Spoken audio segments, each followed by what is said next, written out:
And welcome back to Let's Play Animal Crossing for the GameCube. Last time we did some chores around town and also met with KK Slider for the first time past the prologue. So, the typical morning routine. Let's go inside actually. Because the house is actually bigger now. You can tell how much bigger because, well, this was a wall, so it's 2 spaces down and 2 spaces east, or it's just one up, one in all 4 directions, not just both up and down, but just also left and right. So that's quite a big extension. Still no updates there. So this Sunday, July 10. So there's actually a new character who we can encounter on Sundays. It may be a little bit tricky to find this character. I can't remember if Cooper or Copper, I can't ever remember his name, tells you where this character can be found, but if not, it could be a while. Anyway, let's go see what's up with Nook. See if he has the last item in stock. Your smiling face is like a treasure in the discount rack of my day. As I'm sure you've noticed, your house is finished. How do you like it? Are you pleased with the work? You'll soon learn to love it, all that extra space. I assured you. Now there's plenty of room for furniture. Now then, I always hate this part, but we need to settle the matter of the cost of your remodeling. Building expenses are costly right now. I'm afraid, yes. The bill came to 398,000 bells. What can I say? Houses don't expand on their own. Of course, there's no need to pay me right this moment. Just continue to pay it off to the post office like before. And remember, I treasure your business. So the last main item we can actually get is the axe, which is used to cut down trees. So this is basically very important for the perfect town status. I guess that's kind of what we'll go over today. I wasn't really planning to today, but we might as well. Yeah, so this is when the bell code really comes in handy, because 90,000 bells a day really shortens up the debt. And it's actually really weird how the debt's so high. And we have a new villager, actually. Is this our house? It is. Dottie, the bunny. I have had her before. I can't remember what game. It might have been City Folk. Okay. Sign on the dotted line. That's ironic. So, ironically, her house is placed in a position so it makes it easier to get money out of rocks. So that's pretty lucky, actually. Anyway, we are now going to go to the police station to see where this new visitor is for the day. Yo, what's up? Copper, not Cooper, Copper. By the way, do you happen to know if that Sow Joan will be here to sell turnips this Sunday? I'm actually interested in dabbling in the turnip market, but sadly I'm on duty on Sunday mornings. I should like to buy some turnips too, and then maybe sell them for a profit. So he doesn't actually tell us where she is, which is a little bit surprising, but I vaguely recall that being the case. So we're kind of on our own for actually finding her for once. And there's the Bell Rock, Money Rock, whatever you want to call it. It goes by different names, depending on what sites you look at. And wow, that was not a good round. Slow on the draw. It's weird button mashing next to a mic because it picks up a lot. So I tried to hold back, but that actually means we get less bells each day. Like we only got like 3,300, I think, instead of like 13,300. So a sizable decrease there. Not what I meant to do. We're not gonna get any more tickets because frankly, I'm not gonna need that many tickets. I don't usually do the lotto thing that much. This bug I caught off screen, nothing to worry about. Where could she be? So basically to find Joan, all you have to do is just check literally every acre. That sounds really terrible, but that's actually kind of what you have to do. Might as well catch this bug while we're here. If we can. There we go. Caught a robust cicada. I will continue shopping at Nook's to try to get a thing accomplished.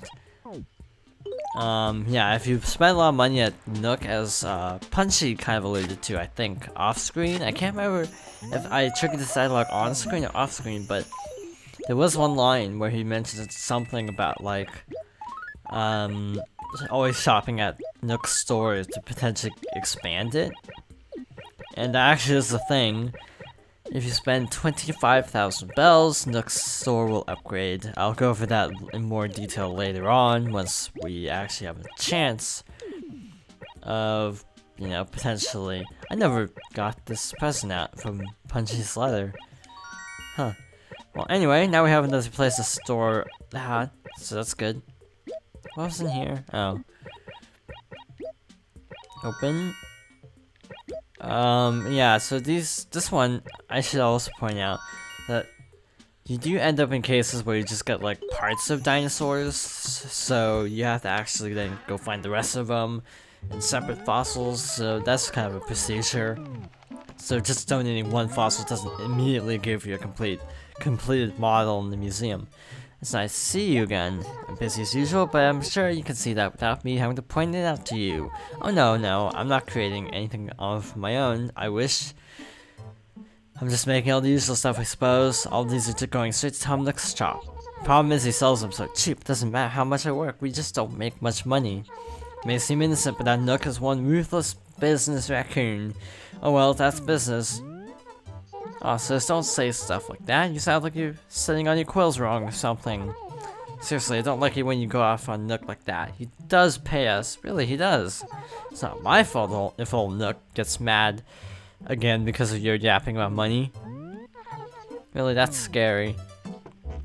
So, they're sort of alluding at some sort of issue with Nook. And frankly, I can't remember if they elaborate upon it in this game or if it's actually in Wild World. But there is actually a story behind Sable and Tom Nook, actually, in the later games. Wow, nothing. Yeah, so basically once you get an axe, be aware that axes can break. Just want to point that out. You can use the wishing well to tell you where there are too many or too little trees, too few trees, and plant or remove accordingly. And this is Joan. Well, hello there, kiddo. It's Sunday morning. I've been selling my turnips for about 60 years, so she basically sells turnips. It's the stock market, pun intended. To go over it, basically every day that isn't a Sunday, you can actually sell turnips at Tom Nook's store. That's what the option was for turnip prices. So, yeah, you can only buy them in these increments, which has changed in the later games, but I'm not actually going to do it because of the way I'm advanced recording, basically involving time traveling, as it's called, which is changing the clock of the system to move forward a day in advance. It does create the problem of apparently turnip prices get screwed up, like the turnip prices will be different if you time travel versus if you don't. Also, if you visit another town using a different memory card, turnips will spoil. That's another thing. After a week, the turnips spoil, so you actually have to buy them and sell them within a week. So because of all that, I don't actually do this in most games. Animal Crossing Wild World introduced a red turnip, which you can plant. I think she sells it for like 1,000 bells, and you plant it and water it because you get a watering can in that game, and then you basically get like a big red turnip that you can sell, or use in a trading quest using various other villagers. But that's a story for another time, I suppose. Maybe another Let's Play someday. If I get around to Wild World, it would be a very long time from now. It'd be a weird formatting because it's a DS game. Other than talking to Sow Joan and talking to Nook about the home renovations, that's pretty much all I had to do for now. So I guess we'll cut back to the big sale as the letter advertises. this letter. So yeah, so there's gonna be a sale at 12 p.m. Starting at 12 p.m. on July 10th. So we will cut back to 12. So now it's 12. We can go inside. Actually, the store is closed immediately before, so that's something interesting. There's a much to choose from my community. It's all product you don't see very often. Have at it. It's a mod wall. I actually know what it looks like, but I'm just gonna buy it. So yeah, these little. Oh shoot. Well, you can always make space by doing this. Problem solved. Actually, I should show what it looks like. Oh, that's the secret of the shop trade. Would you like it? Oops, I keep pushing the wrong option. Now let's try to buy it. There we go. Appears you cannot carry your raffle ticket. Oh well. Yes, so he is all sold out now. So wow, that was pretty short. Okay, so if we leave and come back in, I want to see what actually, if it reverts or if it's still like this. Okay, so it's just between like 12 and whatever time, I guess. I guess I'll try to come back later and see if anything changes, but probably not. Anyway, that's basically all we have to do in terms of stuff I want to show, so let's just chill for a while since the video would be really short otherwise. Wow, Butch has a very bad reputation at this point for borrowing stuff, it seems. That's a word I have a hard time saying, actually. That's irrelevant. Hey, Punchy, what's up? Hey, it's already lunch, huh? Sweet. Always got this huge blast of energy when it's almost time for a nice tasty meal. Just like a kid, huh? So yeah, so what do you need from me? Oh wait, I have too much stuff. Another helpful tip is to just bury stuff if you need more inventory space, but I'm just gonna do that. The reason being that, you know, I'm probably gonna need to mail another fossil to the museum anyway, so might as well kill 2 birds with 1 stone. That's really weird that you say that. See, Betty was just here chilling. Huh? Was that, where am I? Did you say something? Did I? What was I saying? Oh yeah, they're right. That's it. Betty went home and completely forgot this watch. There's no way I'm gonna remember to do this, so would you drop it off for me? That about sums it up. I'm counting on you. Okay, so another quest for us. So Butch is to the left, I think. No, left and down. Here's Butch's house. Yo, good timing. What the hey? Oh, it's just you, huh? Got nothing against you, but stop shrieking in my ear like that, Ralph. I'm not deaf, you know. Sometimes I wish I were, but I'm not. Yeah, so what do you want? Actually, Betty took... Okay, off-screen story here. This has happened like 3 times now off-screen, where basically Butch borrows something, and Betty then takes it. So this is becoming a pattern. It's also very unusual to have more than 2 animals in the same square. I think it's actually impossible in this game. I'm not 100% sure though.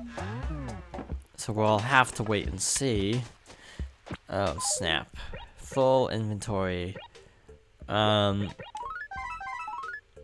Just do this. We will have a lot of fossils to mail, to be honest. So might as well. Let's just do that, and... I don't know. Yeah, that'll be fine. Go after this item. Wow, lots of chairs.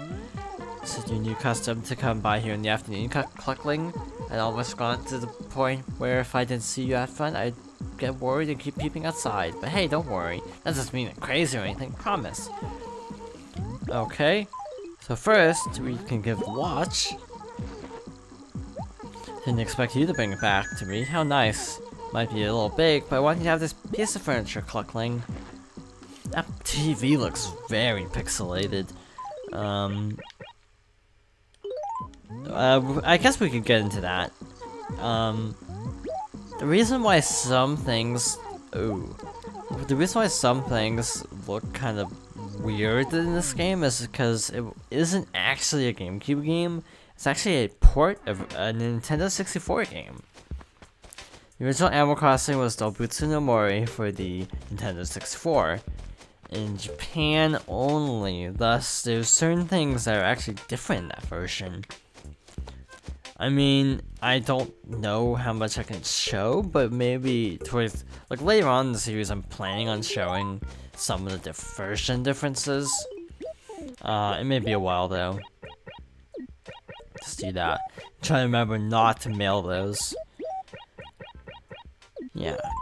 Just try to keep that in my mind long enough to not accidentally mail all the precious items. Actually, that works out very nicely, because I can just do this. Voila.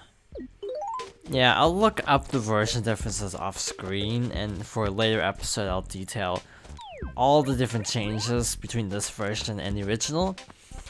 Then also there was Dobutsu no Mori E Plus, I think, which was the GameCube version in Japan, or like an expanded version that had some of the version differences of this game in addition to new content. So I guess, yeah, we'll probably just have to go over that in a bonus episode of sorts towards the end. Whenever the heck that may be. It's sort of like the Final Fantasy games. How there's Final Fantasy X International, which has content from that wasn't in the original Japanese version. And also some totally different bonus content. What are you doing in a place like this? You need to come here often? So me, I'm just having a nice stroll, just trying to stay in shape. You know, fitness is important. So, can I help? Nope. So now, there's the question of where the heck do we find Portia? There's Bubbles. I have no clue where Portia could be though. It could probably take a very long time, so I'll just do that off screen. You don't really get much in terms of rewards. I'll probably just go over them off screen if it's anything notable. But in any case, try to get centered here. Thank you for watching, and I hope you'll join me next time for more Animal Crossing for the GameCube.